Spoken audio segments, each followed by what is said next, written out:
Hi, everyone. My name is Jodi. This morning it is up early with Jodi. Some weeks or some months, I do this once a month. Sometimes I will have guests on the call. Sometimes we will just talk amongst each other.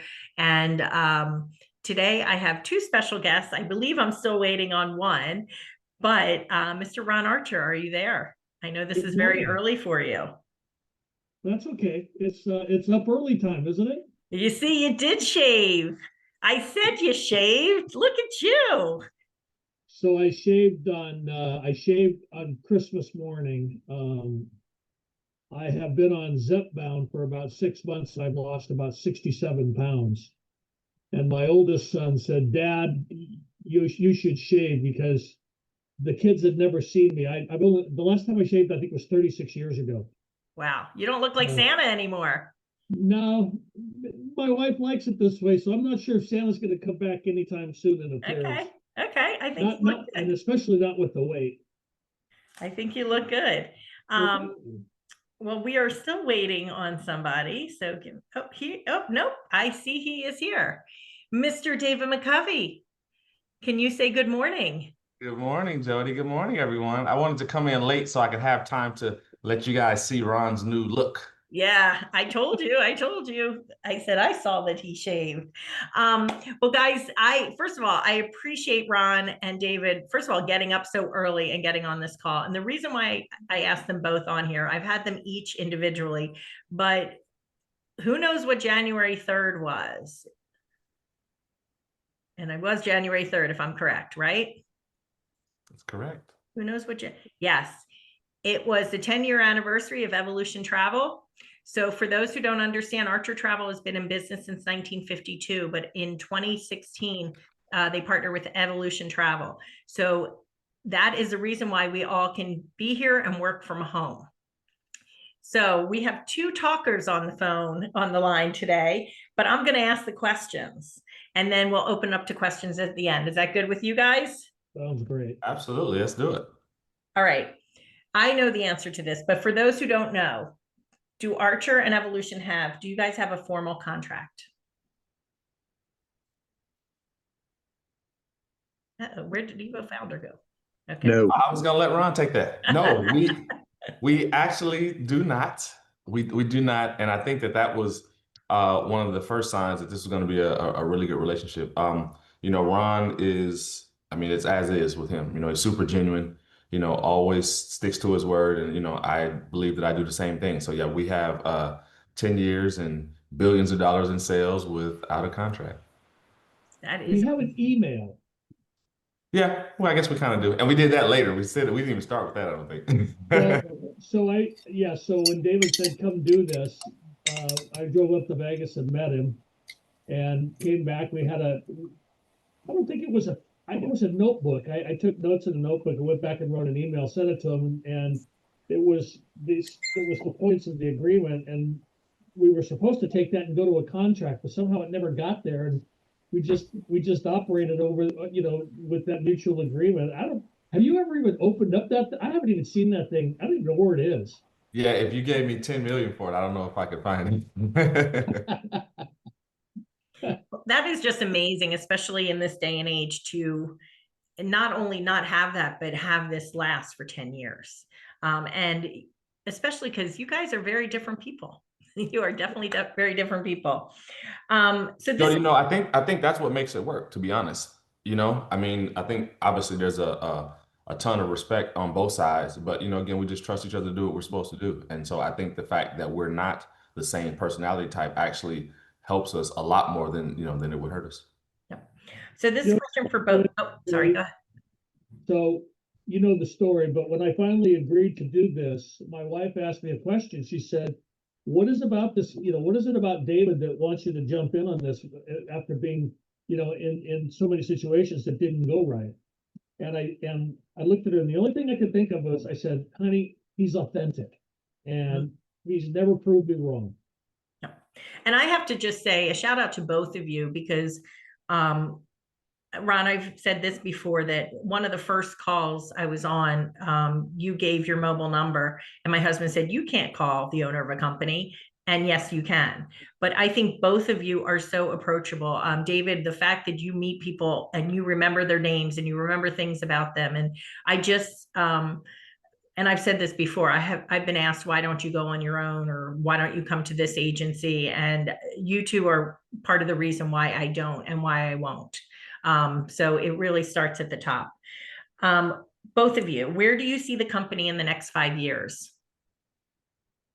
David, I'm gonna leave you with that one. For me, I see us with kind of what we're doing right now. Is, just overall sustainable growth.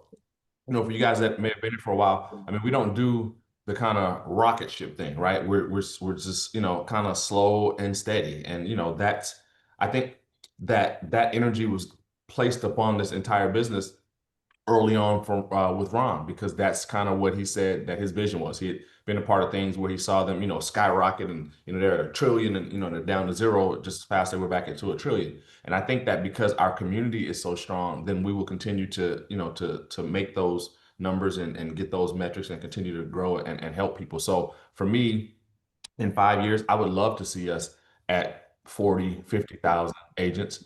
Again, with our pace, I don't know that that's doable, but I know that we are super sticky. We're more sticky than any other company that occupies this same type of space. Because our thing is, this is a subscription-based model. So you're going to have people that go into the program, that leave the program. It's just the way that people operate. And so I see us still being here. I see us still having amazing relationships with all of the vendors, and changing the lives of people. And that's the biggest thing that I'd like to share real quick before I kind of pass that one to Ron, is that when you get involved with this company, like, it's really no right or wrong reason. Jodi, you know this, you've been around here for a while now, and you excel on both sides of the deal. Some people will do one side, some will do both sides, some will do absolutely none.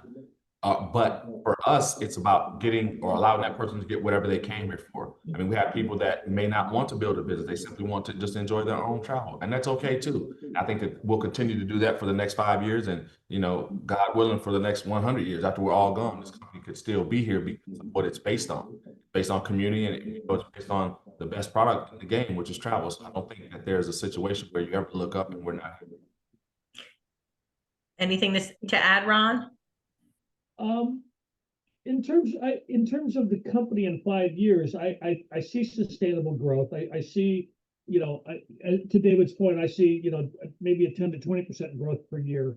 But I think more importantly, I think as the travel industry evolves, I think that we as a company, as a host agency, will evolve.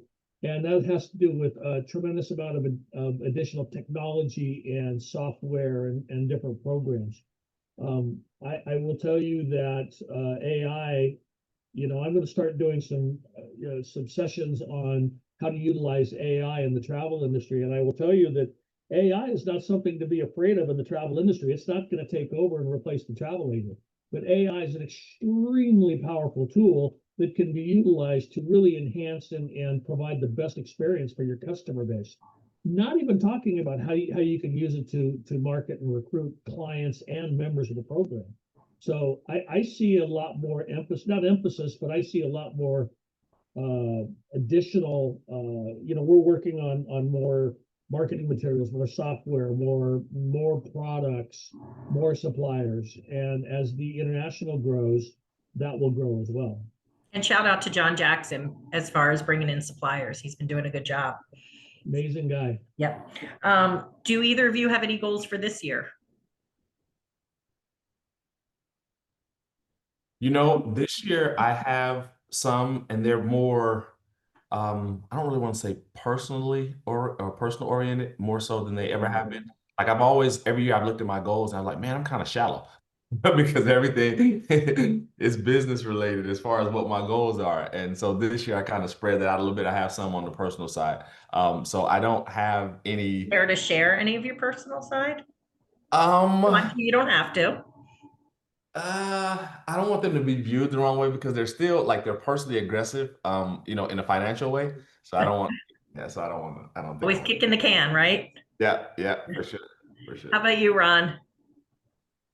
I would like to find a way to unlock the potential of the people that are golds and below. I would like to find ways to, I mean, guys, we can provide the tools, we can provide the materials, we can provide the marketing. What I've never found is the secret sauce to provide the motivation and the drive. And I think that there's so much potential in your executives and your silvers to really get to goals and change their life. People are, in many ways afraid is, I don't know, you always hear that public speaking is one of the most feared things that people can do. But, recruiting or team building, people get concerned about that. And to be honest with you, I am really starting to embrace that area of growth, because the more people in the program, the more opportunity that will be provided as well. So I'd like to see growth of 5,000. Is it attainable? I don't know, but I'd love to see us grow by 5,000 agents, whether that be domestic, international, whatever the case is. But that's going to take motivation and drive. And Mr. McCovy is a master at motivation. I just want to give the supportive tools to let him do that. And I agree with that. And I've talked to David about this before. Like, I have a really strong work ethic, but how do I teach that? I can teach how to book, I can teach how to build, but I can't light that fire in somebody if they don't have it. So that's where I struggle as a quote leader on how to do that for the team. Jodi, you and I have talked about that. Ron and I have talked about that for a decade. And brother, let me tell you that if you figure that one out and you solve that problem, we are going to the top of the list of the richest people in the world. Yep. Because that's a thing, because it falls under the old mantra that you can't say the wrong thing to the right person and you can't say the right thing to the wrong person. Like, everyone is just wired how they're wired. I mean, and you know our stories in our company. We have people that were homeless before that are now top earners. We have people that, were extremely successful in other walks of life that come over here and don't do anything. So I think I think it's an individual thing, because Ron, Jodi, you guys know how I'm wired. I see some of the FC on here. You guys know how I'm wired. Like, you don't have to dangle a carrot for me to do or want anything. Like, you don't. I know I have my internal clocks and my internal motivations, and I know that, whatever it is that I want to go get, I'm going to go get it. And I firmly believe that. And I think that the difference when you talk about trying to get people to, become motivated, it's a drive thing. It's the same reason why you have some people that become CEOs. You have some people that are fine just kind of doing nothing. And I don't know that we'll ever figure that thing out, because it's an internal thing. And I don't know. I would love to to get my hands on that answer, brother. Yep. So Ron, what traits does a successful travel agent have? Oh, wow. I would say the number one is to listen. And I think a thirst for knowledge, learning about new destinations. They often say that teachers make great travel agents because they are really in a mindset to learn. We have I often tell people, I think the travel industry has the largest inventory of any business in the world. There is so much to offer that is out there. And, I think, different ways to success. Some people, will go on, Disney and they'll promote Disney. Some people promote cruises. Some people, I think that, obviously drive, motivation, the enjoyment of and love to travel, and also getting out there and doing it. You got to be a person that does it. So I say a thirst for knowledge, drive and motivation, and patience and listening are the key points. Perfect. And then David, same question for you for a successful builder. I think it's very much so being coachable, and being plugged into the right atmosphere, because until you start to really figure this thing out and learn the skill set that it takes to become a builder, you just simply don't know. And so if you don't know and you're not plugged into the right thing, eventually you end up falling off because you don't see the successes there. I also think, again, that it goes back to a certain level of drive, because even before you know those things, or how to build or how to structure or even how to organize or help other people grow, even before you know those things, like, if you have what we call ignorance on fire, like, you're going to be okay, because you're going to keep going and going until you figure it out. I remember when I first started in the industry, I had no prior knowledge to, how anything works as far as, getting people to believe in themselves and to, try to achieve goals. but I was so excited about what I was doing that people joined me just because of that, you know? And so I think it's just really having a passion, you know, for trying to help other people. And because Jodi, again, you know this, at some point it has to become bigger than you. Because if it's only, and it always starts with just you, right? That's because everybody wants to, you know, make a certain amount of money to help their family do these things. But if it's only about you, there'll be days that you don't feel like doing it. And guess what? At that point, you just won't do it. You're gonna feel like, okay, here they go again. I don't want to answer the call, and it's, you know, 11 o'clock. I'm about to go to bed, and you put the phone down. You don't answer the call because at that point it's no longer about you. And so people have to tap into that inner thing and figure out like how they help other people win. Jodi, we've done a ton of calls, so you may remember this. For me, in my very, very first company, I had blinders on. Like I was like, you know, a horse that's running a race. You don't even let it look sideways. I'm just like this because I wanted to make it to $1 million in earning in that particular company. They gave me like a cool watch and all these accolades and all that kind of stuff. And I remember being at an Eric Thomas event. He was speaking, and it felt like when you're in church and the pastor is talking directly to you instead of just to everybody. And because that was my goal, to make it to $1 million. And I was on that path. I was very, very close. And he jumped in the training and he said, I know some of you guys in here want to make $1 million. He was like, that's not a problem because they're making money, they're printing money as we speak. I challenge you, help 3 other people make $1 million. And it took me from this to this. Like it opened me all the way up because at that point it became not just about me. I had a charge to help people have a high level of success. And so I think you just have to be open, you know, to those things. You kind of find your way as you go, but it has to, at some point, it has to become more than about you. Yep, 100%. Other than numbers, how do you define success with the company? And just so you know, guys, I have not given them any of these questions. So this is all off the top of their head. For me, I believe it's the faces and the emotion, right? Because again, when you guys know, if you've ever been to convention, you know when they get on stage, it's not going to be a dry eye in the house. You know, it's not like you get people that have, I always call it real people with real emotions. You know, people just that talk about how, you know, much this company has changed their life, you know, from a financial perspective, but also from a relationship perspective. Jodi, one of your things that your team says will always be burned on my brain. These are my best $69 friends. You know, because you find yourself coming into this thing again, just about you to help you do something, but you realize the community and that are other people out there like you that still want the same things that you want and all of that kind of stuff. So I think that, you know, that has a lot to do with it. What about you, Ron? That's a really hard question because, you know, David and I were wired a lot differently. David used to, you know, we talked about the fact that I was so heavily involved with the training and making sure people sold travel. And it, you know, success I think is a personal accomplishment. And I don't think I can, for me, success is that I have helped to change people's lives and make a real difference. And not only that, but I mean, you got to understand this has changed our lives as well. You know, David and I mean, we're in far different places today than we were 10 years ago. So success, I think, is Relative. is relative, and the feeling, you know, it's the feeling of accomplishment. And you know what? It's interesting because I've been talking about this and I talked about it some with my team. I'm content. Before I've had jobs for 5-6 years and I've loved them, but I've always been looking for something else. This one, I'm not looking for anything else. I'm content. So I have a question for you. Uh-oh. If you're content, how do you sustain the drive? My team, money, and it's just me. It's just, I mean, I'm content, meaning I don't want to look elsewhere for work, but I'm not going to stop what I'm doing. I mean, my drive is, I have a very strong work ethic and drive and everything like that. And now I'm a sugar mama and I got to take care of my husband. That's why. I love that. And by the way, sugar mama is not all that. It's not good at all. Not what it cracked up to be. No.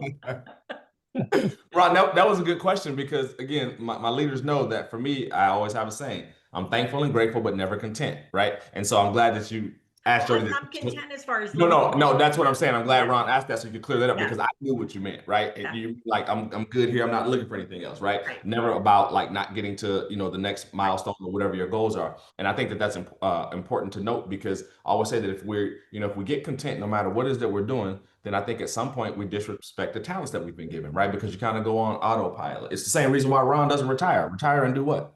Like, what's he gonna do? Like, this is what he does, play a little bit more golf, watch a little bit more TV, but I mean, retire and do what? He wouldn't be able to be out of the office for more than a week and he'd be back in there. I know how he's wired. We laugh about those conversations all the time. So yeah, I think that was a good touch so Jody could explain that because I knew what you meant. Yeah. And then also, I mean, I'm gonna toot my own horn in a little bit, but I want to sort of explain why. So my goal has been to hit 1 million of travel sales. 2 years ago, I was at 900,000, or 2 years ago, 3 years ago, whatever. The year after, I was at 815. So I went down, but I didn't let that get to me and get depressed. That gave me more of a drive. This in 2025, I went well over 1 million. But don't let, if your numbers drop, that depletes everything in you. That has to be more of a drive to get back there. So. Well, that's a good point though, Jody, because again, the crazy thing is people will get here and if they don't reach their first goal or two, or they have some type of setback, they want to quit. But you don't do those things in real life, or they'll have a goal, and we love goals, but they have to still be attainable. You come and say, okay, I want to go platinum in 60 days, or I want to go platinum in 90 days, or I want to go platinum even in a year. Okay, now then I have to ask you, do the skill sets that match that goal, do you already possess those? Right? Because if you don't, you have to learn those. So you don't just, start running. And the thing that I always laugh about is that people will go and go to a 9 to 5 or a 10 to whatever or whatever, their hours are. And they have a different expectation there than they do here. And I don't understand that. Because for most people, they're not entrepreneurs. They come from some type of structure, whether it be a family work environment or a corporate work environment, and that is always something that needs to be watched because once you come here, the great thing about it is that you don't have a boss. The bad thing about it is that you don't have a boss because most people need a certain type of structure, and so when they come here and they don't have that, obviously the successes are going to be different because you have to have that when that's where you come from. So I think a lot of the times people should come in, and obviously we want them to start running immediately, but to have that first 30, 60 days to just kind of just figure out like what they should be doing. And again, they set that internal clock, and if they don't reach it pretty quickly, they kind of get discouraged. Yep, 100%. What is your favorite thing about the other person? My favorite thing. You too. I'll go first because I absolutely love this. And Ron doesn't know, but I talk to people about this all the time. We've had the conversation internally just with some things that have happened. But the thing that I love about Ron, first of all, he's genuine and he never operates with ill intent.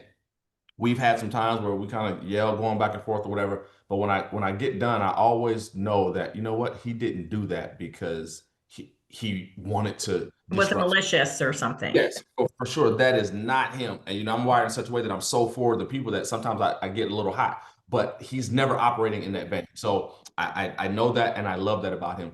And the other thing is I don't know that I could have had another partner that truly respects our lanes the way that he does.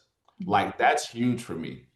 We've been in situations where people ask questions and he say, we have to ask Mr. McCovy, like, I work for that side, and he's so humble, but at the same time confident in himself and what he does that those things don't bother him. And I love that about him because that's one of the things that makes our relationship work and gives us here where we are 10 years. So, I don't know if I've told him that directly, but brother, I love you and I appreciate that about you because you are respective of the different things that we do. And that's strong. Most people would try to at some point cross the lanes and he doesn't do that. Ron, do you like anything about David? He makes me a lot of money. Okay, that's a good one. David, I will go back to what I said earlier. David is authentic. And what I like about him is, first of all, we have a relationship of honesty. We don't blow smoke at each other. And he drives me. I'm an idea factory, always have been. And I come up with ideas and I always told him from day one, you can shut him down and it's not gonna derail me in any way. And he drives me to think, and I don't understand your business like I understand my business. So I have a lot of blind spots and I do things and I think back, oh, should I have done that? And he's, I've done some pretty stupid things over the years and I've been called on him, but he's always been very gracious and saying, okay, here's, I think it was only 2 days that he didn't talk to me one time early on about the first year or so. I did something boneheaded, and but it's the relationship. I don't know. That's all I can say. I could keep going on and on, but we have a very close relationship, And and I appreciate that. what I like about both of you, I am not a yes person. And I will not agree with everything you might say, Ron, or you might say, David, and I will say it to your face. And it's not in a disrespectful way, but just in, I'm not a yes person. And I appreciate that both of you, we can talk through things if we don't agree with things. All right. What's your least favorite thing about each other? Oh, that's an interesting one. I know, no hard feelings with this one. No. For me, I don't. There's nothing in business or personally, like I say, that I dislike about Ron, like at all, and he knows that, and we've talked about that. The things that he does that I would say that I don't like, he doesn't do anymore. Like you guys may not know, but Ron's a damn motorcycle guy, like, and I hate that. Because listen, brother, don't be running under cars or over mountains. Like we need you around here, right? So that he's not the daredevil that he used to be, but that was the only thing that I could say that came in the negative list about Ron. And we'd be talking like, oh, you going on this damn riding trip again, and so that's just that. But that's just me being the protective brother. But yeah, other than that, honestly, there's nothing. I think that's why we got here, because I'm the kind of guy that when something bothers me, I only tell you one time. If I have to tell you the second time, like I'm done. And so Ron and I don't have those conversations where we, have to tell each other things more than once or twice. Like it works like it works. Like it's definitely divine. Like I believe that wholeheartedly. Ron. I honestly can't think of anything. And you don't have to. I just thought I'd throw that out there since I threw out the other question. The only thing I dislike is the fact that he calls me on everything and he's so right all the time. Yeah, that's annoying, isn't it? Yeah, very much so. I mean, it's like, well, what were you thinking? Why did you do this? Or I'll call him up and I'll go, hey, I'm really excited about this. He go, no, you can't do it. And here's why you can't do it. It's like, oh crap. I didn't think about that. So yeah, I mean, nothing on a personal relationship or business situation. Or we wouldn't be where we are going the way we're going. So I agree with David. There's nothing there I can put my finger on. All right. So many times we mention getting out of your own comfort zone. Ron, this question is for you. How comfortable are you with all the social media you're doing now?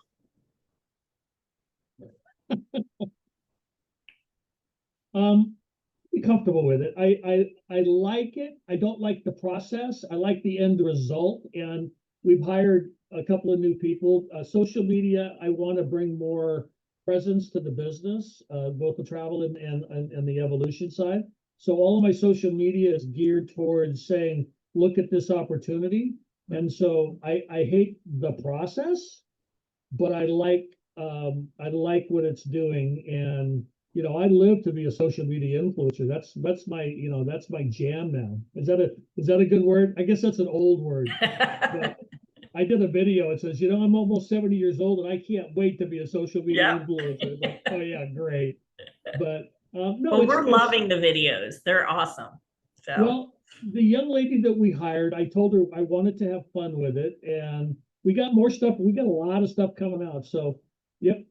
Okay, perfect. This is a question about team building. How do you respond to a prospect who is hesitant due to the company being an MLM?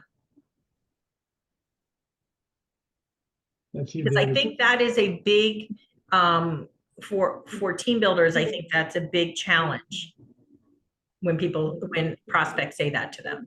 I think for me, I've always treated it based on the level. I've always matched the energy with that. Like if they were super, super negative, then unfortunately I was kind of super negative, because remember, I just said you can't say the right thing to the wrong person or the wrong thing to the right person. And so if they are hesitant just because they're hesitant, then I walk them through the process. I actually was at a dinner the other night with a guy who just won a Grammy. He's super, super large in the entertainment industry. And I was telling Ron about this. He wants to create like a luxury travel brand. So we're thinking possibly Evo Lux, if we can tighten some things down. But one of his partners at the table mentioned that. He was like, how do you, in your business, because MLM, right? Like, how do you like help people with that? For me, It's just explaining or educating that most things are referral based in some way, shape, or form. And your structure in corporate America actually really truly is a pyramid. Like it really is. And in those versions of pyramids, what you're never going to find is someone coming in at a later level or in the janitor's room or the mail rooms that out earns a C level person, right? In this deal, you see that quite often. Right now, and probably what's it been, Jody, for like the last year and a half or 2 years, Chris Trujillo has been our monthly residual income earner. Chris came in way late in the game. She's in Charles' organization, but she out earns Charles. She is in Sarah's organization. She out earns Sarah. And so we have those references if people care to use them. And what I tell them, for me, the biggest thing that's the barrier between MLM and being a pyramid or being a scam is that right now, today, if you stripped away the network marketing side, we still have a business. We still have a business. Mhm. In the MLM or in the pyramid sector, that's not a thing because there has to be something exchange of value for your money. We know here that you get that. And I think that our numbers show that because we have people that come in that will not even talk about this business to their parents or to their kids or to close to them, but they still have a business. And I think that it's just an education process. I try to be very, very mild with that, again, as long as they're respectful, because I'm the same guy that at one point called this industry a pyramid. My mom is the one that got me started in network marketing, and I used to tell her for a year and a half before I said yes, Mom, please stop talking to me about that pyramid thing. Because I did not understand the industry. When we don't understand something, what do? We say what we've heard we said before. And so a lot of people, that's what it comes to. But that same person will share their code for you for the store to get a 10% or 5% discount off of whatever, right? So I think a lot of times it's just educating the people because I don't know that most times they intend to be negative. They just really don't understand. Yeah. Any other words on that, Ron? Yeah, I think I think David hit the nail on the head. You can't tell someone how to think, and I think that the network marketing in the past has had such a negative connotation to it because it was such an aggressive recruiting situation. Whereas we designed a very profitable, very successful structure where you have a host travel agency that uses network marketing to expand its sales base. You don't ever have to recruit a person in this business whatsoever. You could still be very, very successful. But you don't ever have to sell travel. You don't even have to sell travel at all. And the benefit of being part of Evolution outstrips the annual fee, just by the discounts in travel and the free travel. And we don't try to sell that. But the fact of the matter is, it's a very affordable business that you can run without a lot of capital investment that can give you a great return. And people lose that because they're listening to they're listening to people saying, oh, this is bad or that is bad. But I will also tell you that, every single supplier we talk to, Archer Travel and Evolution Travel are respected in the travel industry because we have a code of ethics and we hold people to a standard and we don't allow recruiting on ships and trips. We have a business that we want to sustain and make a profit and grow smartly, not go from 0 to 100 miles an hour in 15 seconds, that type of thing. So I would have them look at just the business structure. And by the way, everybody's got my phone number. I keep telling people, you got a skeptic, put them on the phone with me. I got 70 years of my family's business invested in this. And we're not going to do a scam. And I was one of those people who thought it was a scam when I first started, but I did join because I figured I can quit at any time. And I realized within the week, it was not a scam. As far as pyramid, I will tell people I make more than my mentor in commissions. So it's not a pyramid, number one.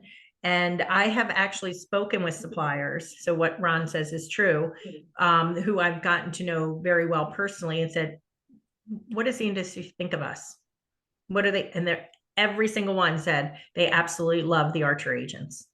So, all right. So I have one last question and I want to do something. If you were starting as a new agent today, what would you prioritize in your first year? And this can be booking or building. Take it from the building side, David. I got to think about mine. Mine is easy because again, I don't need external motivation, right? So I know why I'm doing anything.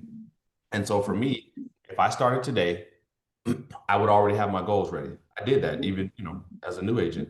And whatever the activity has to be to match that goal is what I do.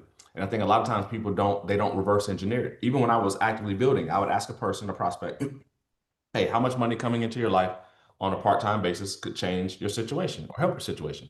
Whatever number they gave me, I knew where that was in the comp plan, right? So I always look at things that way. So what are we trying to accomplish? Now we figure out the activities to get to that. We don't just start running, or we don't just start a diet, or we don't just start working out. Like, what is the goal? Are we trying to lose inches? Are we trying to lose pounds? What is it that we're trying to do? Because we can diagram and write the proper prescription for whatever it is. We just have to know that first. And so as a new agent, I think it's very, very important to understand why you're here. What are your goals? Not what are your mentors' goals? What are your goals?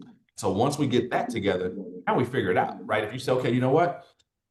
I'd love to make $500 a month doing this business. And that's, for you guys that don't know, that's the magic number. Always has been. When people get that number, they don't leave you.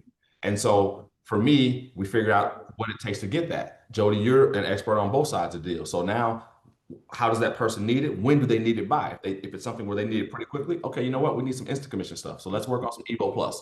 If it's something that, you know what, I want to be able to, afford this car for the next 6 months. Okay, well, let's go to work. We'll get us some starter money with the Evo Plus, but now we're going to build something. So that way you can kind of shut that bill off because it's on autopilot. So it's really about, diagnosing the goal, and then you can put the prescription together for that. And I think that's where a lot of new agents don't get it right.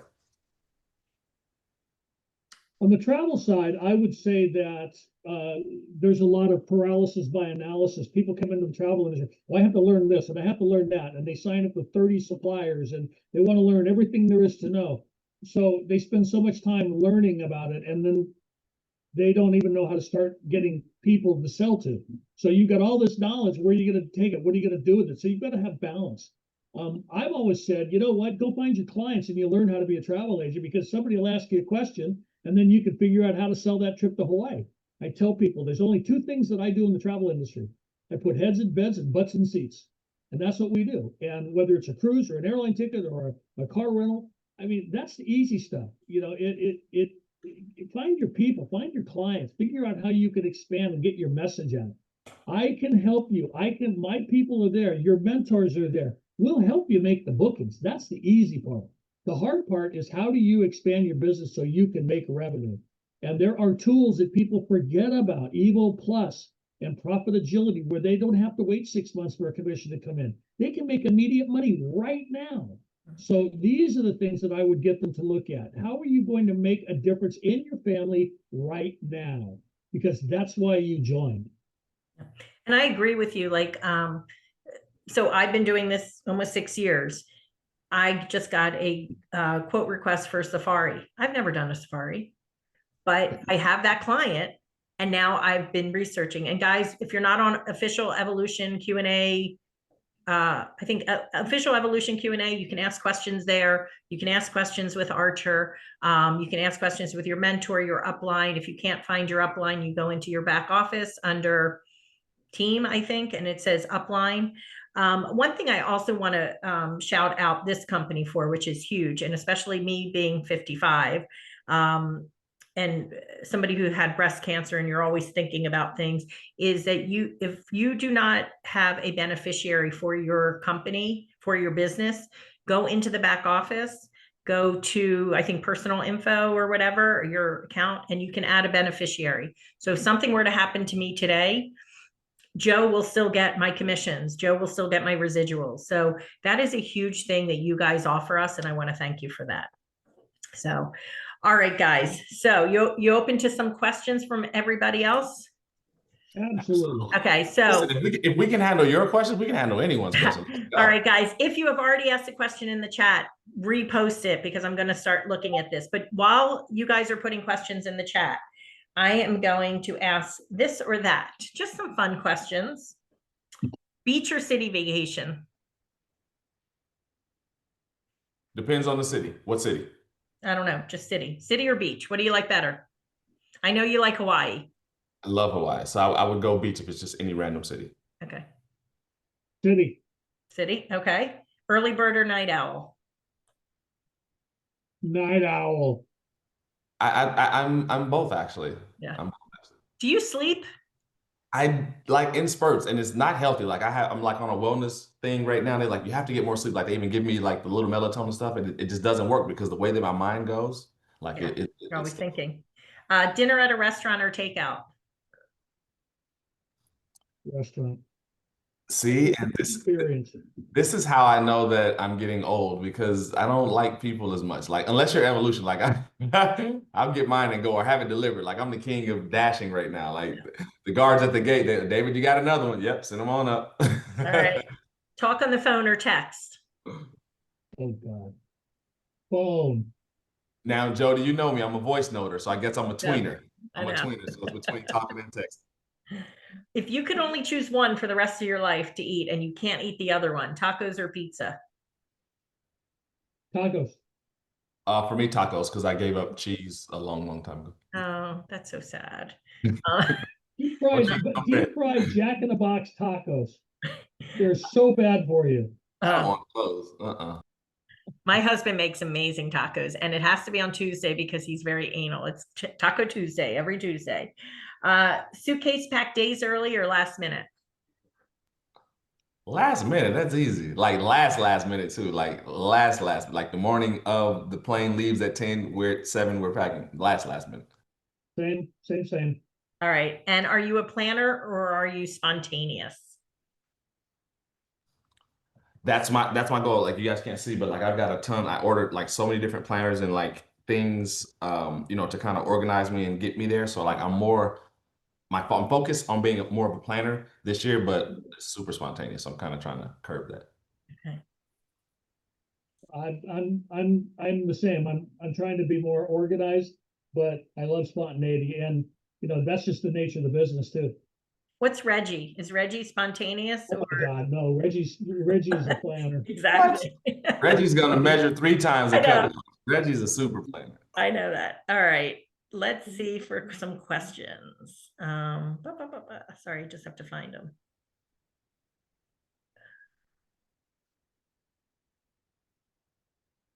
You guys answered all my, okay.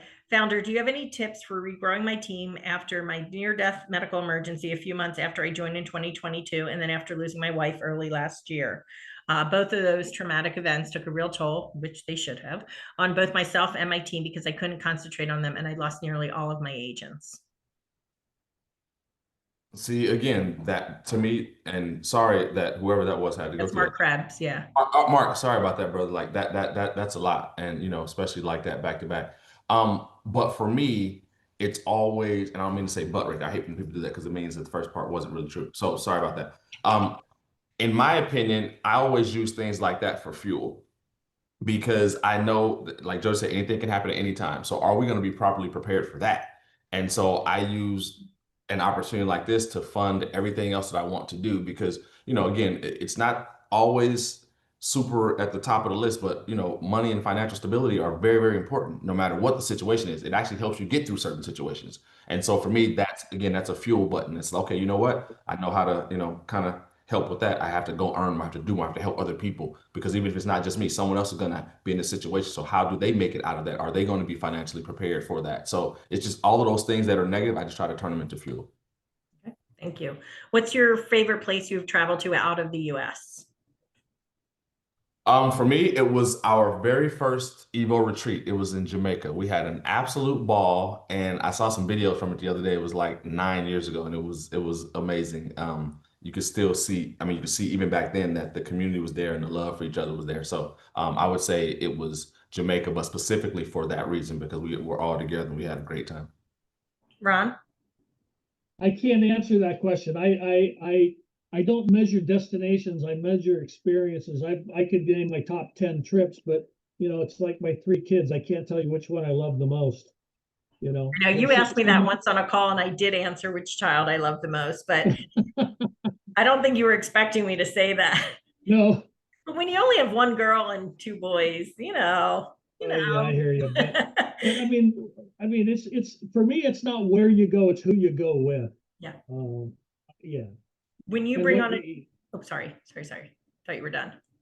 When you that's bring on a new agent, how do you set them up for success?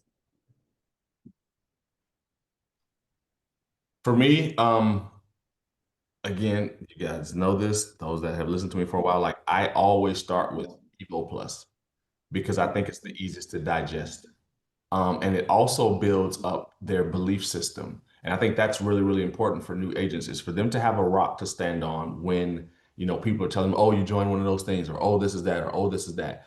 And Evo Plus is so powerful because even before they've ever made a dollar using it or anything else, they have their own tool where they can see the discounts and the difference. That helps build their belief system. Because I'm telling you guys, that's what it's about at the beginning.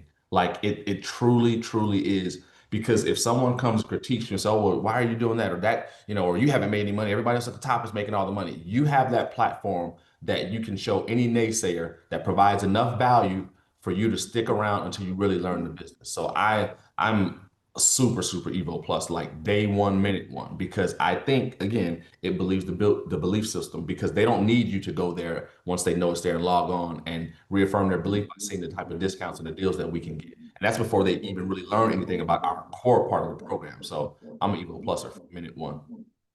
What about you, Ron?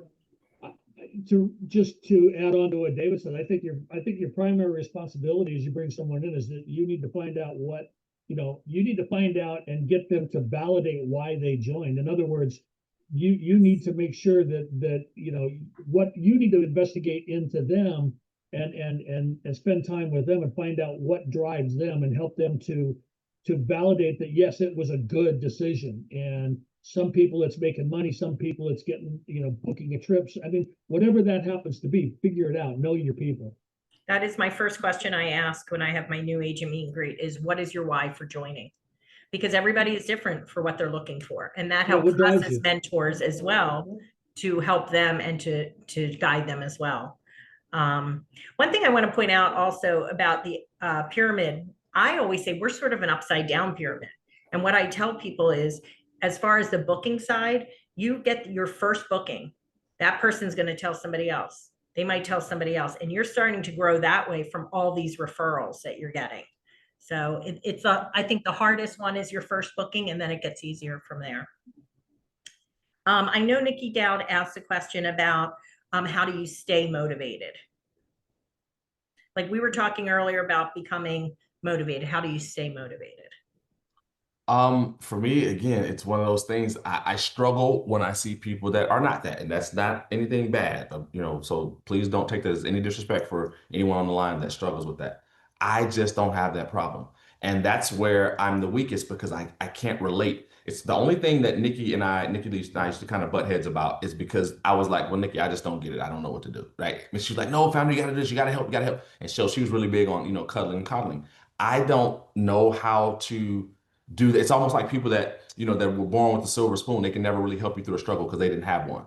For me, I've never not been motivated at any level. Again, that's why I joined network marketing, even though I thought it might be a pyramid, is because I knew that I had to do something because the career path that I had, it was at a standstill. It actually was going backwards. So for me, I don't know, like I'm going to jump through the fire every time if it helps me get in a better position or stay in the financial position that I want to be in. So Nikki, I apologize. That one for me is it's everything that I need for that is internal because I know what I want. Like I know that I value when I go somewhere how people perceive me because of how I look when I pull up or once they see that there's a certain level. Like I value those things. I tell our leaders all the time, I guarantee you, no matter what room you walk into, you're in the top 5% or 1% of all residual income earners in that room. I don't care where it is.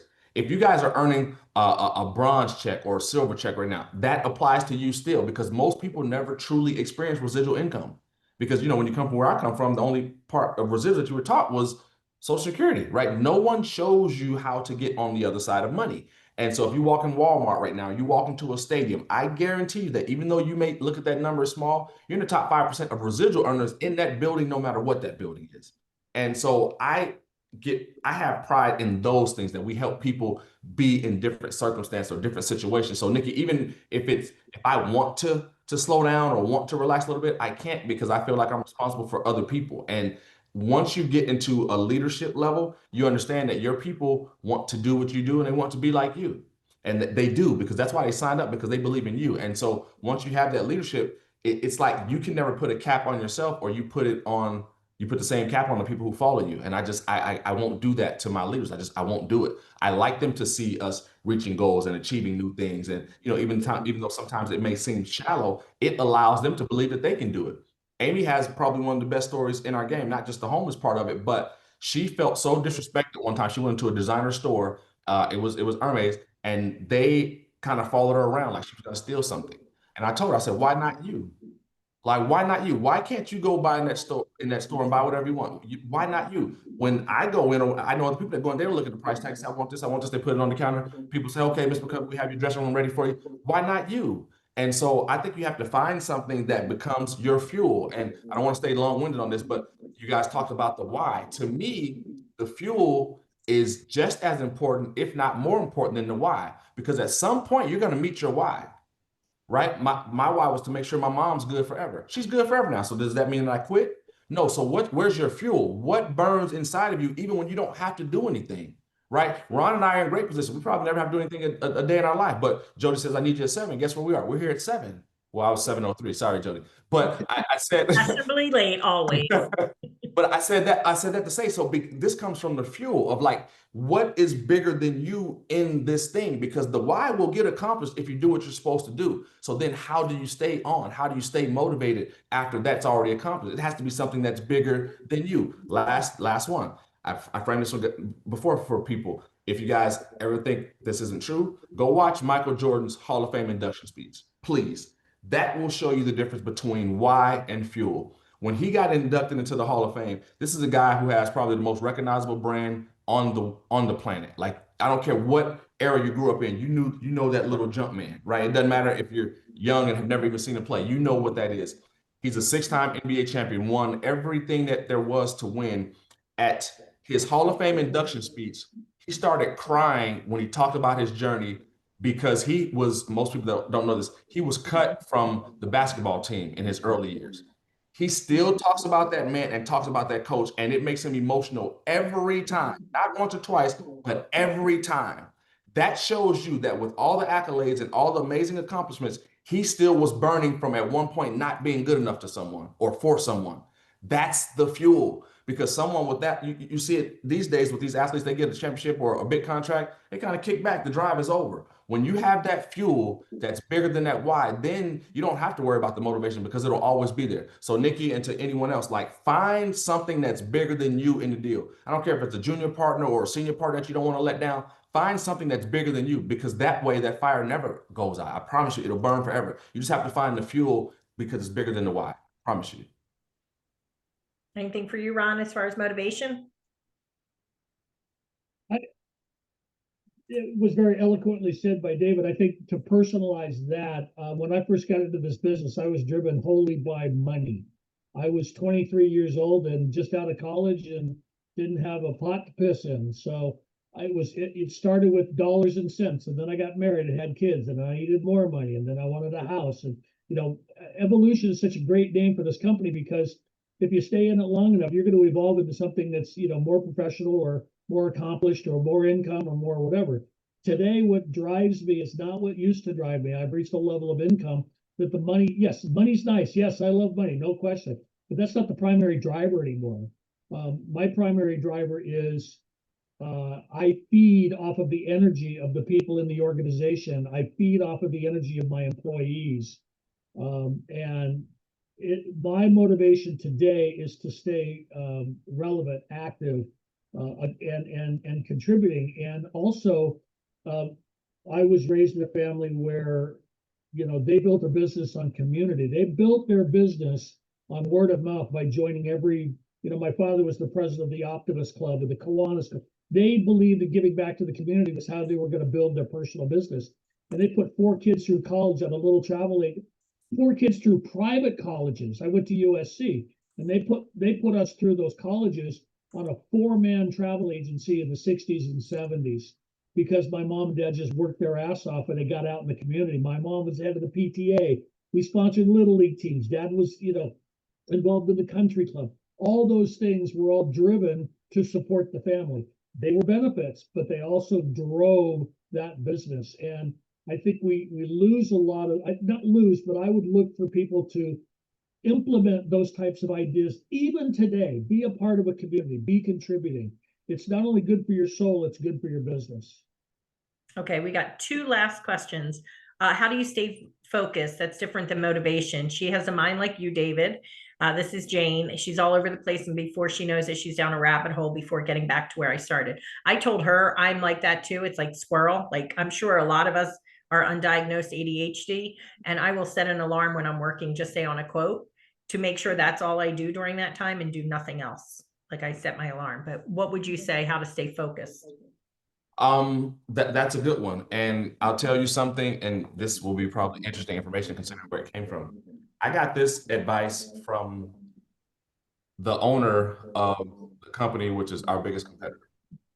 At one time, we ran the country together, building the business that we were in at that time. Like, he was number one, I was number two. And we developed a really good relationship. And we talked about these things all the time. And I'll never forget, we were at an event in San Diego. So he and I were having breakfast before the event. And he told me something that always resonated with me. He said, be where you are. And as simple as that sounds, or even as vague as that sounds, that's very, very important. So whatever that task is that you're on right now, be there. Don't be anywhere else. Like, be there until that task is accomplished. And I think when we do that, that helps us focus a little bit. And honestly, guys, I pray. Like, I pray for clarity of mind. I pray to make the right decisions. I pray to make a positive impact even before. So technically, I was in this room in front of the screen at 7:02. So Jodi, I wasn't really late. I got on at 7:03 because I got right here and I prayed first. Because I always want to have. You're like, oh God, Jodi, I'm on one of No, her. not that. It's the same thing every time, right? And so tomorrow, before the founders call, I'll get right here and I'll pray again because I always want to have a clear mind. I want to be right here because this thing's going to go off all day, like buzzes. All these things are going to happen. So, but be where you are. And so I think that that's important to just focus on that specific task because everything else is in the world. Guess what? It's going to still be there after this task is done. And if it's not, the world is over and it didn't matter anyway, right? So that's the thing. Like, if you focus on those things, there's simple mantras, but if you focus on those, then I think it helps you do and stay direct on what you need to be on. Perfect. I'm going to ask two last questions that Matthew has, one for each of you. Ron, what would you like us to book more of in 2026? Everything. Good answer. Good answer. There's no, look, you have equal representation between cruises and land tours and theme parks. I mean, we're a very widespread company. What is one of the highest growth sectors, by the way, is luxury. What's interesting is as Evolution has matured, they've started to up level their sales. The average sales has probably gone up from what used to be maybe $1,000 to $1,500 to $2,000 to $2,500. So per person. So the growth is in the higher end companies are growing more than the entry level companies. Okay. And David, what types of new agents would you like to see more of for us grow the business? Is there a certain demographic that you think is an untapped resource? Yes, I think that for whatever reason, we don't bring in or prospect enough entrepreneurs, right? Because when you bring those people in, family, let me tell you, the curve is already shortened, right? They already have the organizational skills, they already have people skills, they already have built-in networks, and I think that that's huge. We don't prospect enough entrepreneurs. I don't mean to say this in a derogatory fashion, but it's always so easy to get the lower hanging fruit. Recruit up.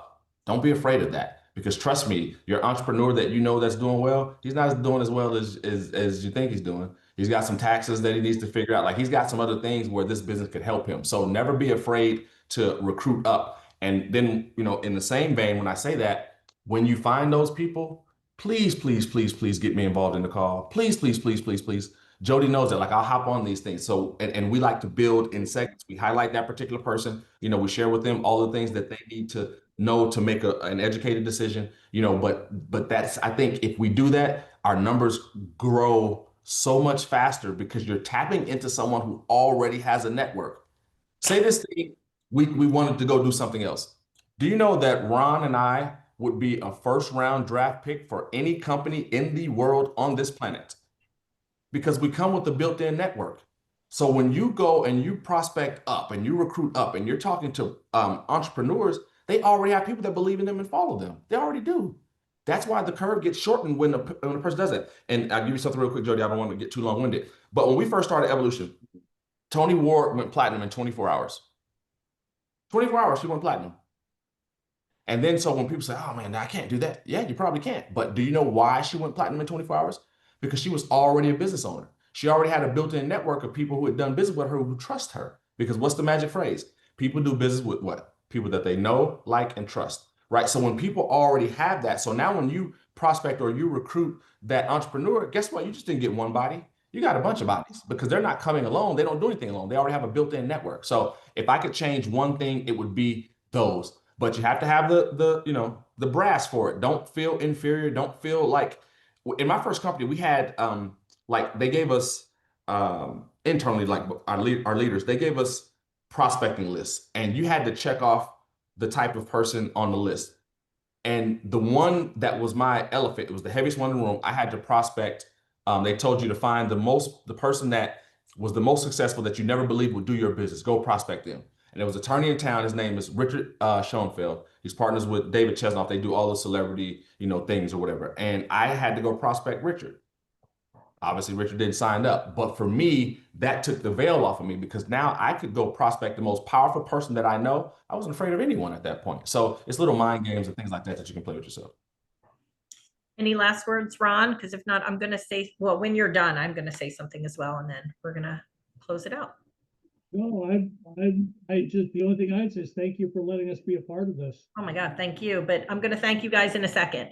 I've had a lot of people in here say, when was your first booking, or I can't get my first booking. And I just want to point out a few things. I mean, I really do believe in your why to make sure that you always remember your why. And I know David said at one point, like, 11 o'clock, somebody's calling and you don't want to answer. I also believe that if you're having a bad day, shut your computer, recharge, and go back the next day. And I know that's not what you were talking about per se, but I just want to point that out because we all have bad days.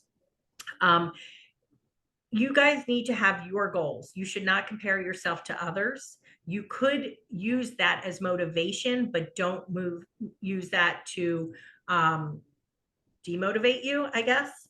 As a measuring stick. That's right. Yeah, Never compare your backstage life to someone else's front stage life. Yes, Never. 100%. If you need help, reach out to your mentor. If your mentor is not helping, reach out to your gold, your platinum.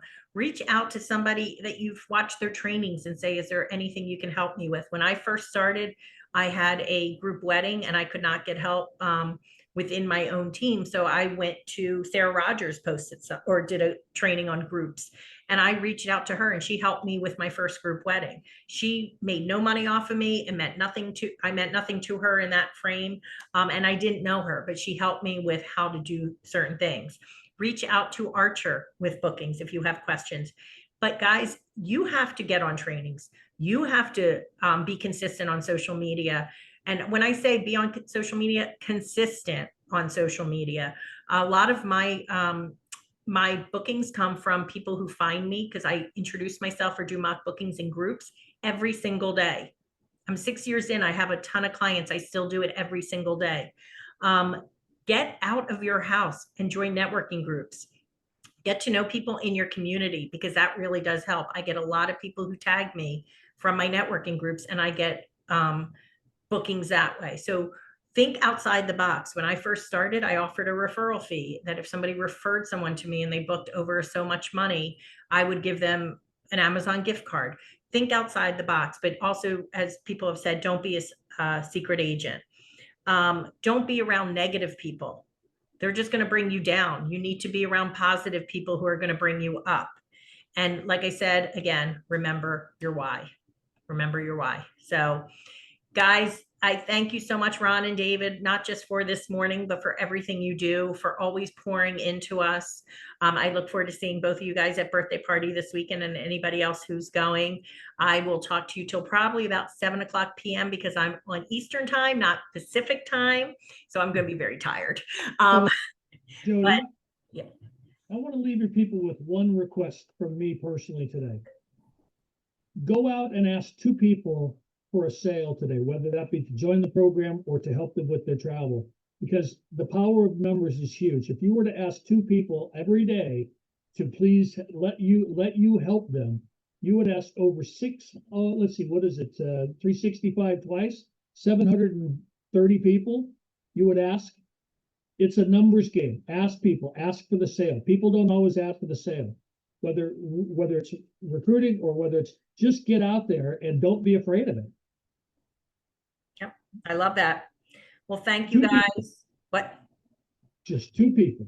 2 people. 2 people. And sometimes I have to say, not even, and you can tell me I'm wrong, not even asking someone for the sale for them, but do you know of anyone?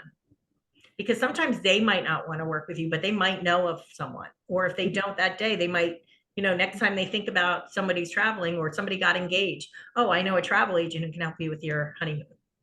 So I love that advice. So thank you, thank you, thank you. I hope everybody has a great year. Let's crush it 2026. So thanks, guys. Bye. Thank you, guys. Thank you. Have a great day, guys. Bye.